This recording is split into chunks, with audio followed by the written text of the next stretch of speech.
မင်္ဂလာပါ Tech Vlog ဘာမှမကျူးဆိုပါတယ်ယခုတစ်ခေါက်ကတော့ Apple ID ဖွင့်နည်းလေးတင်ဆက်ပေးလိုက်ပါတယ်ခင်ဗျာ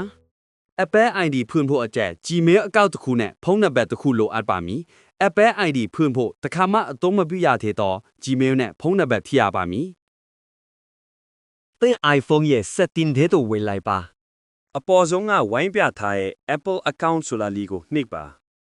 အောက်က Don't have an Apple account ဆိုတဲ့အပြာရောင်စာစားလေးကိုနှိပ်လိုက်ပါ မိမိအသက်အရွယ်ပေါ်မူတည်ပြီးရွေးချယ်ပေးပါ session နဲ့ပြည်ပြီးသူ့ထစ်လင်အောက်ဆုံးက adult ဆိုတဲ့ tab လေးကိုနှိပ်ပါ မှတ်ပုံတင်တဲ့ကမိမိနာမည်အရင်းနဲ့မွေးနေ့အမှန်ကိုထည့်သွင်းပေးရပါမည်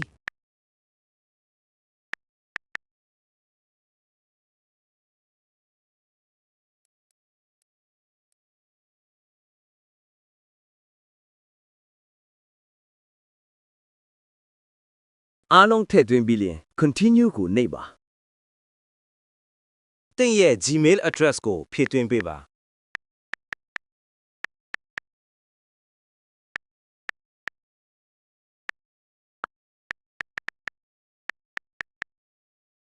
continue ကိုနှိပ်လိုက်ပါ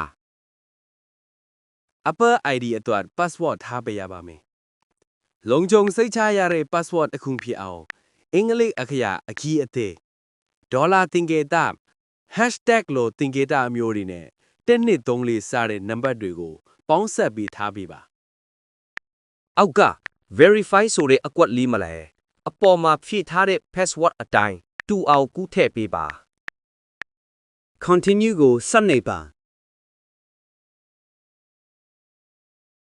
ဖုန်းနံပါတ်ထည့်သွင်းဖို့အတွက်နိုင်ငံရွေးပေး